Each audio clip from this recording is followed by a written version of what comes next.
están? En esta clase vamos a ver ejemplos de hidratos de carbono. Desde hidratos de carbono simples como monosacáridos a hidratos de carbono más complejos como oligosacáridos y polisacáridos.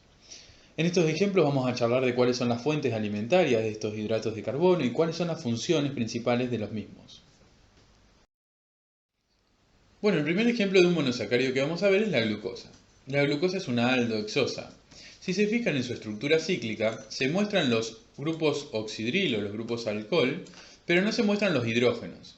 Sin embargo, esto se hace para simplificar la estructura, pero los hidrógenos están presentes en los diferentes carbonos, ¿sí? La glucosa se almacena en los organismos animales mediante la síntesis de glucógeno.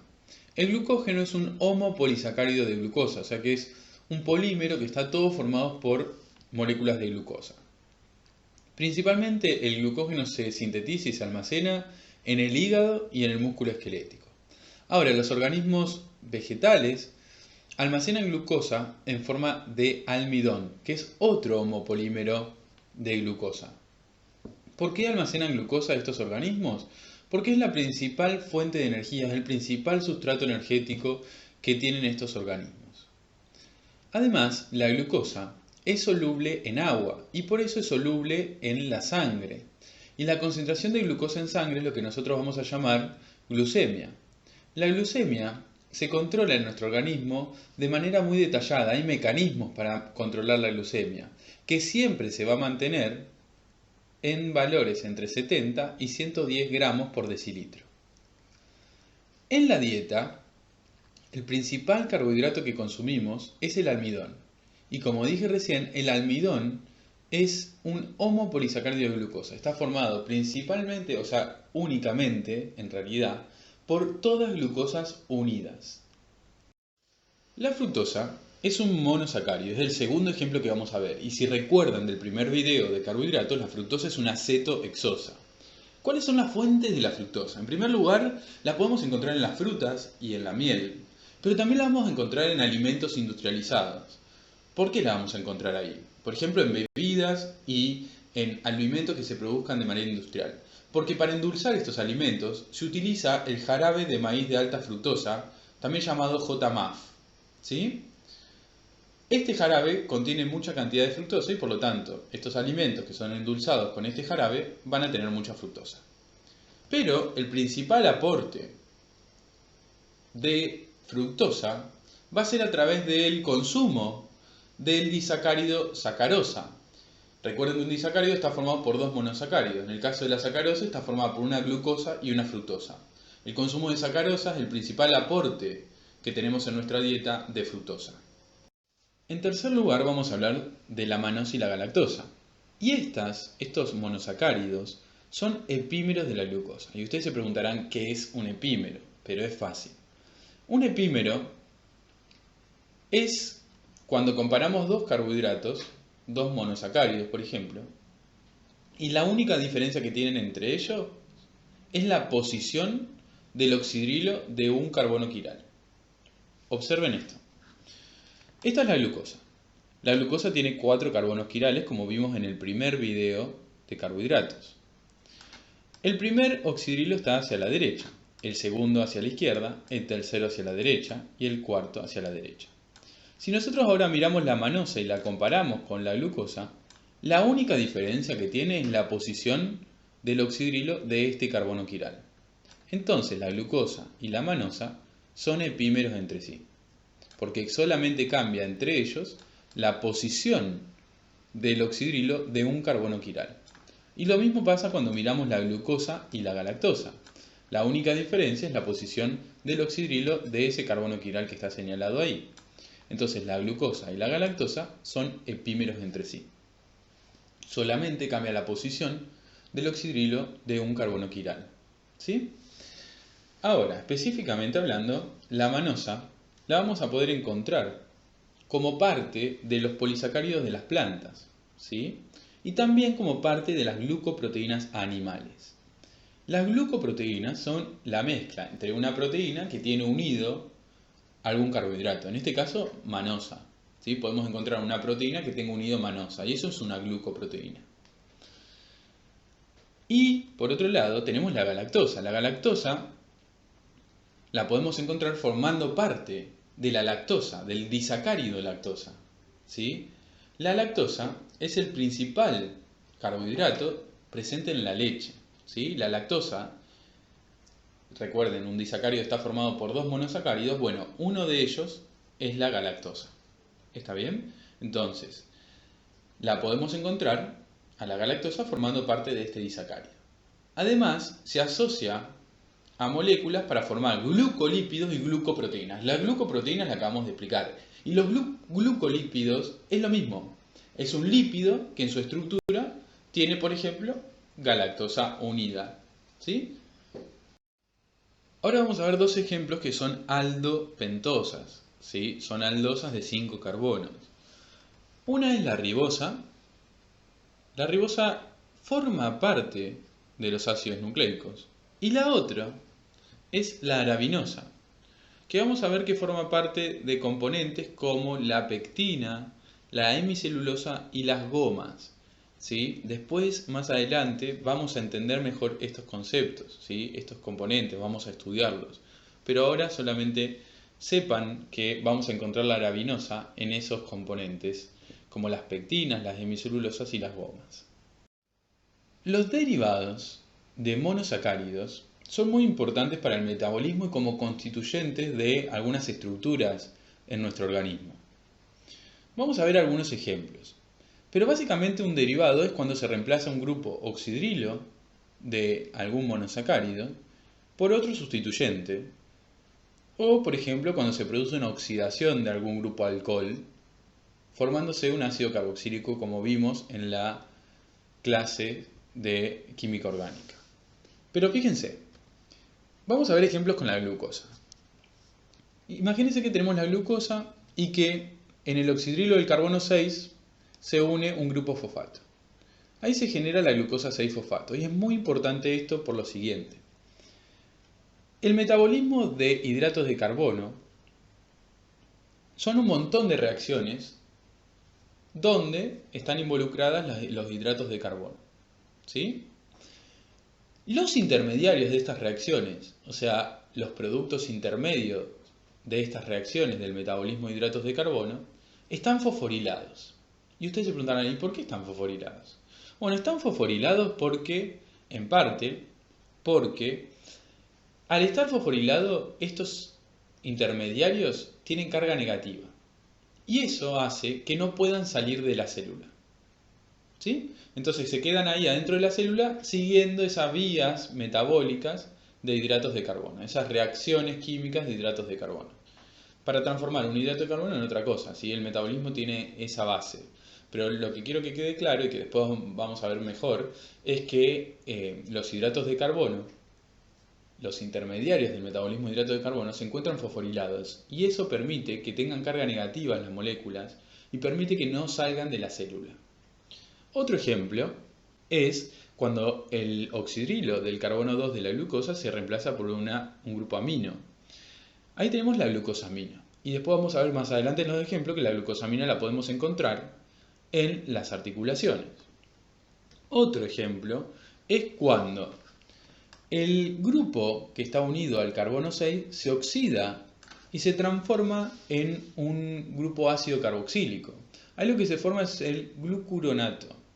Este componente se puede encontrar asociado, por ejemplo, a la bilirrubina, haciendo que ésta sea más soluble. Entonces fíjense la variedad que tenemos de funciones para estos derivados de monosacáridos. Vamos a empezar hablando ahora de otros ejemplos de oligosacáridos. Recuerde que los oligosacáridos son cadenas cortitas de monosacáridos unidos entre sí, entre 2 y 20. Vamos a empezar hablando de los disacáridos. Los disacáridos tienen dos monosacáridos unidos a través de un enlace o glucosídico. El primer ejemplo es la maltosa. La maltosa está formada por dos glucosas unidas a través de un enlace alfa 1,4. Fíjense que en ese enlace alfa 1,4 interacciona el carbono 1, que es un carbono anomérico, con el carbono 4 de la otra glucosa. Y este enlace es alfa porque el oxidrilo del carbono anomérico está en posición alfa o estaba en posición alfa.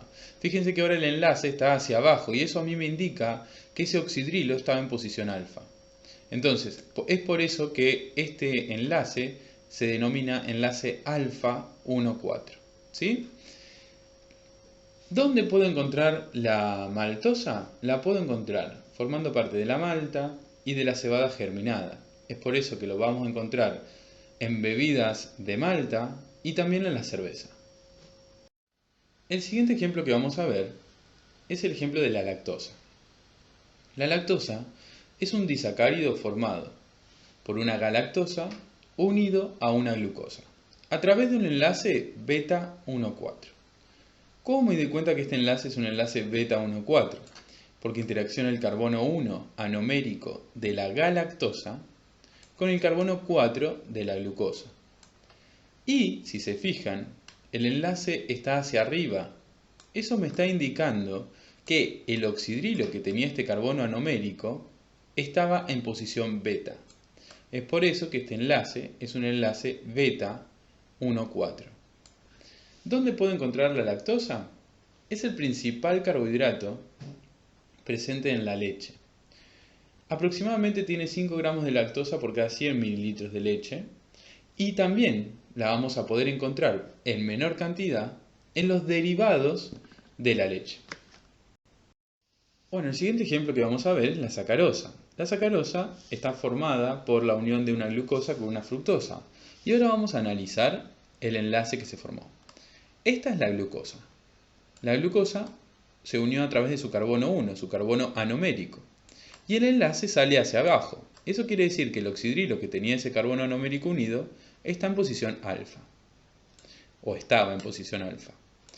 Y la fructosa utiliza su carbono 2 para unirse. Y el carbono 2 de la fructosa es el carbono anomérico también. Y fíjense que el enlace está hacia arriba. Eso quiere decir que el oxidrilo que tenía este carbono 2, este carbono anomérico de la fructosa, estaba en posición beta. Es por eso que este enlace se denomina alfa 1,2 beta. ¿Sí? ¿Por qué? Porque tengo que especificar la posición de los oxidrilos de los dos carbonos anoméricos, tanto el de la glucosa como el de la fructosa. ¿Dónde puedo encontrar la sacarosa? Bueno, es el principal carbohidrato que vamos a encontrar en los vegetales. Está principalmente en nuestra dieta en el azúcar, ¿sí? El azúcar que se obtiene a partir de la caña de azúcar y a partir de la remolacha azucarera. Y también va a estar en los alimentos que están hechos de azúcar, ¿sí? O que sus ingredientes contienen azúcar. Además, por ejemplo, los vamos a poder encontrar en las frutas. Bueno, y por último, en los oligosacáridos vamos a dejar de lado a los disacáridos, vamos a hablar de la rafinosa. La rafinosa está formada por una galactosa unida a una sacarosa y vamos a analizar el enlace. Acá tenemos una sacarosa, la ven acá, que vimos anteriormente, y esta es la galactosa. Este es el enlace que une a la galactosa con la sacarosa. Si se fijan, está involucrado el carbono 1 anomérico de la galactosa y el carbono 6 de la sacarosa. ¿Sí? Bueno, de esta glucosa perteneciente a la sacarosa. ¿Sí? Entonces, ¿qué es lo que tenemos acá? El carbono 1 anomérico, fíjense que el enlace sale hacia abajo. Eso nos está indicando que el oxidrilo que tenía este carbono anomérico de la galactosa estaba en posición alfa. Es por eso que este enlace es un enlace alfa 1,6. ¿Dónde podemos encontrar la rafinosa? Principalmente en legumbres. Y luego de consumirlas, la flora intestinal, o sea los microorganismos que tenemos en el intestino, van a romper la rafinosa en sus monosacáridos constituyentes. ¿Sí? ¿Qué quiere decir? La van a romper en los monosacáridos que la forman. Van a dejar en un lado la galactosa, en el otro lado la glucosa, en el otro lado la fructosa. Y no solamente eso, sino que además lo va a fermentar, lo van a utilizar. ¿Sí? Y en esta fermentación se va a generar como un producto gases, entre otros productos que se generan. Es por eso que se recomienda hervir las legumbres y eliminar el primer agua de cocción para eliminar este oligosacárido que genera los gases, digamos. Bueno, el primer polisacárido del que vamos a hablar va a ser el almidón. El almidón es un homopolisacárido formado por todas glucosas unidas. El almidón es una molécula que se sintetiza en organismos vegetales con el objetivo de almacenar glucosa. Si recuerdan, la glucosa era la principal fuente de energía. Y lo hacen a este almacenamiento en forma de gránulos de almidón. Estructuralmente el almidón está formado por dos polímeros diferentes. Un polímero es la amilosa, que es un polímero lineal. ¿Por qué? Porque está formado por todas glucosas unidas por enlaces alfa 1,4. O sea, se une el carbono 1 con el 4 de otra glucosa, el carbono 1 con el 4, y eso genera un polímero lineal. Y este tipo de enlaces alfa 1,4 entre las diferentes glucosas hace que la amilosa adopte una estructura helicoidal, como si fuera una hélice. Y la otra estructura que vamos a encontrar dentro del almidón es un polímero ramificado que se llama amilopectina. Este polímero está formado aproximadamente de 1.000.000 de unidades de glucosa y tiene ramificaciones más o menos entre 20 y 30, cada 20 y 30 residuos de glucosa. ¿Qué quiere decir esto? Yo tengo mi cadena lineal de glucosas unidas por enlaces alfa 1,4, pero cada 20 o 30 glucosas voy a tener una ramificación, o sea que de la cadena lineal va a salir una ramificación. Una ramificación que tiene un enlace alfa 1,6. Si observan la estructura del almidón, tiene muchos grupos oxidrilos expuestos en su estructura. Y eso hace que el almidón sea una molécula muy hidratada, ya que puede formar puente de hidrógeno con un montón de moléculas de agua. El segundo polisacárido del cual vamos a hablar es el glucógeno. El glucógeno también es un homopolisacárido de glucosa, o sea, son un montón de glucosas unidas, pero el glucógeno directamente es un polímero ramificado. Eso quiere decir que la cadena principal de glucógeno tiene enlaces alfa 1,4 entre las diferentes glucosas, pero vamos a tener la presencia en todo el polímero de ramificaciones a través de enlaces alfa 1,6. El glucógeno es la forma de almacenamiento de glucosa en los organismos animales. Y ahí en la imagen también podemos observar, como en el caso del almidón, en este caso podemos observar los gránulos de glucógeno. Se almacena principalmente en qué tipo de células, las células hepáticas y células musculares, que son las células que principalmente lo sintetizan, lo producen. Y en los alimentos no vamos a poder encontrar cantidades apreciables de glucógeno. Algo importante también es que, como tiene nuevamente muchos grupos oxidrilos expuestos, la molécula de glucógeno, porque está formada por glucosas, también va a ser una molécula muy hidratada, que puede interaccionar muy bien con las moléculas de agua.